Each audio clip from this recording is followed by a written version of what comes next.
Hello and welcome. Voter কার্ডের verification নিয়ে আমরা তো এর আগেও একটা ফার্স্ট ভিডিও আমরা দিয়েছি, যেখানে আমরা ভোটার কার্ড ভেরিফিকেশন সংক্রান্ত বলেছিলাম সব প্রশ্নের উত্তর রয়েছে এই ভিডিওতে। কিন্তু সত্যি বলছি, আমরা ভাবতে পারিনি যে আপনাদের কাছে এত প্রশ্ন জমা হয়ে রয়েছে।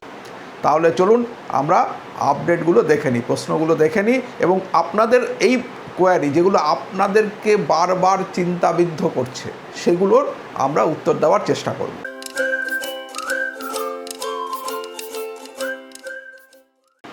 এটা তো আমরা জানি যে এই পশ্চিমবঙ্গের যে এই স্পেশাল ইন্টেন্সিভ রিভিশন বা যেটা বিশেষ এবং নিবিড় সংশোধন বলা হচ্ছে, সেটা শেষবার হয়েছিল 2001-2 সালে এবং 2002 জানুয়ারিতে সংশোধিত যে তালিকা সেটা প্রকাশ করা হয়।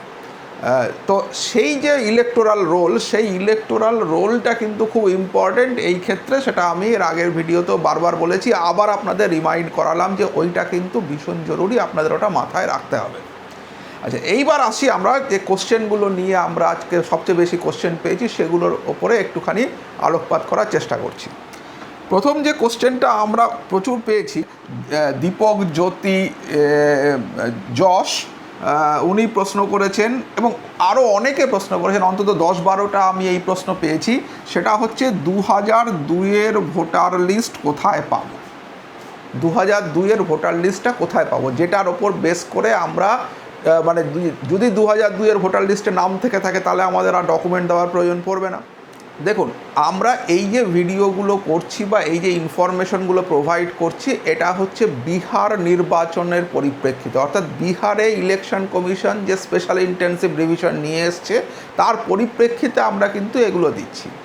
এবং আপনি যদি এখন ইলেকশন কমিশন অফ ইন্ডিয়ার ওয়েবসাইটে যান তাহলে দেখবেন বিহারের নির্বাচনের পরিপ্রেক্ষিতে যে 2003 সালে ওদের আগের নিবিড় সংশোধন হয়েছিল বা স্পেশাল ইন্টেন্সিভ রিভিশন হয়েছিল, সেই ইলেকটোরাল রোলটা কিন্তু ওয়েবসাইটে দেওয়া আছে। অর্থাৎ যখন নির্বাচন কমিশন পশ্চিমবঙ্গের জন্য এই ব্যাপারটা নিয়ে আসবেন, যখন পশ্চিমবঙ্গের নোটিশটা পাবলিশ হবে, তখন কিন্তু ইলেকশন কমিশন তার যে 2002-এর যে পশ্চিমবঙ্গের আগে ইলেকটোরাল রোল হয়েছিল ইন্টেন্সিভ রিভিশনের, সেটা কিন্তু ওয়েবসাইটে দিয়ে দেবে এবং এই লিঙ্ক থেকে আপনারা ওটা ডাউনলোড করে নিতে পারবেন, সার্চ করতে পারবেন আপনাদের নাম ওই তালিকায় আছে কি নেই। এছাড়াও এখন আপনারা বলতে পারেন যে সবাই কি আর ওয়েবসাইট দেখে নিতে পারবে? না, পারবে না। সেই কারণে সেই ইলেকটোরাল রোলের ফিজিক্যাল কপি খুব সম্ভবত প্রত্যেক পঞ্চায়েত অফিস, বিডিও অফিস এবং এসডিও অফিসে ফিজিক্যাল লিস্ট টানিয়ে দেওয়া হবে। আপনারা সেখানে ওই লিস্টে আপনাদের নাম মিলিয়ে দেখতে পারবেন। এখনও আমাদের এখানে শুরু হয়নি, আগস্টে শুরু হওয়ার কথা এবং খুব সম্ভবত আগস্টের 3rd উইক থেকে হয়তো বা শুরু হতে পারে। এবার তারপরেও আপনাদের অনেক সময় পাওয়া যাবে। বিহারে যেমন ব্যাপারটা খুব অল্প সময়ের মধ্যে শেষ করা হয়েছে, পশ্চিমবঙ্গের ক্ষেত্রে কিন্তু অনেকটা সময় পাওয়া যাবে। সুতরাং আগস্টের যদি 3rd উইকেও ব্যাপারটা শুরু হয়, তখন এই 2002-এর ইলেকটোরাল রোল ইলেকশন কমিশনের ওয়েবসাইটে দিয়ে দেওয়া হবে। আমি একবার ওয়েবসাইটটা একবার দেখিয়ে দিই আপনাদের যে এখন বিহারের ক্ষেত্রে এখন কীরকম আছে। এই দেখুন, এইটা হচ্ছে বিহারের এই মুহূর্তে ইলেকশন কমিশনের ওয়েবসাইট। এখন voters.eci.government.in এইটা হচ্ছে কিন্তু ইলেকশন কমিশনের ওয়েবসাইট। ইলেকশন কমিশনের ওয়েবসাইট কি? ইলেকশন কমিশনের ওয়েবসাইট হচ্ছে eci.gov.in। এইটা হচ্ছে ইলেকশন কমিশনের ওয়েবসাইট।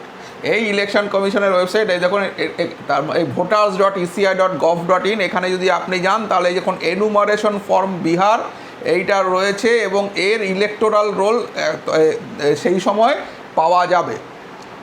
ঠিক আছে, এইটা হচ্ছে সেই ওয়েবসাইট, আমি একবার দেখিয়ে দিলাম। এবারে আবার ফিরে আসি যেখানে আমরা ছিলাম সেই আলোচনা।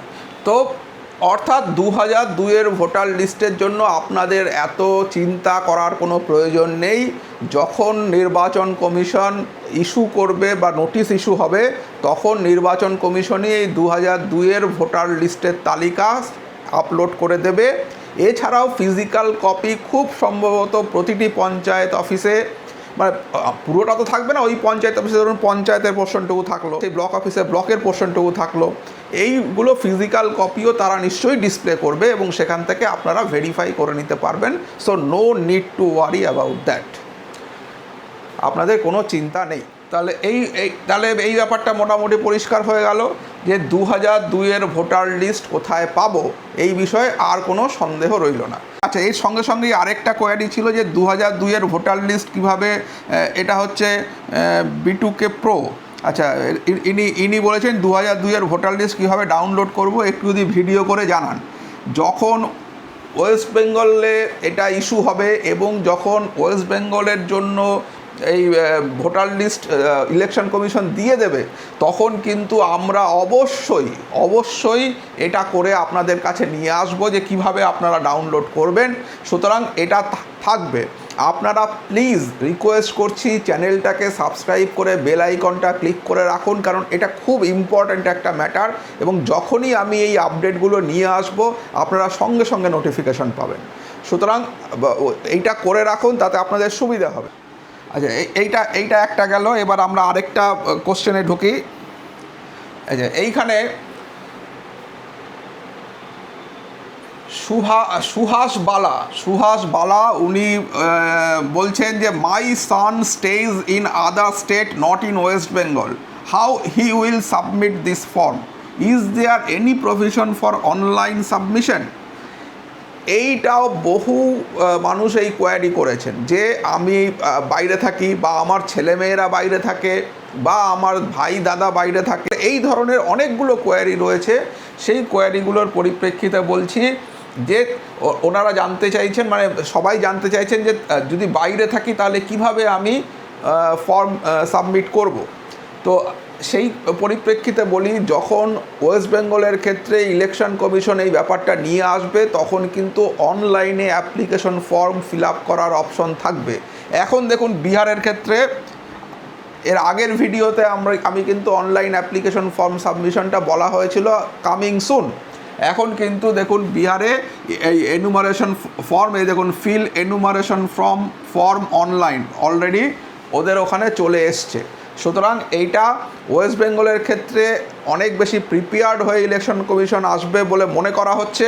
সুতরাং অনলাইন ফর্ম ফিল আপটা সেটা আপনারা পাবেন, আপনারা যেখানেই থাকুন, মানে ওয়েস্ট বেঙ্গলের বাইরে, দেশের মধ্যে থাকুন, দেশের বাইরে থাকুন, আপনারা কিন্তু অনলাইনে ফর্ম ফিল আপ করতে পারবেন। এবং খুব সম্ভবত যেহেতু এখনও আসেনি সেহেতু এখনই বলা খুব মুশকিল, কিন্তু যতদূর খবর আছে খুব সম্ভবত ডকুমেন্ট সাবমিশনও অনলাইনেই ফর্ম ফিল আপ করে দেওয়া যাবে, ডকুমেন্ট আপলোড করার প্রভিশনও সেখানে থাকছে।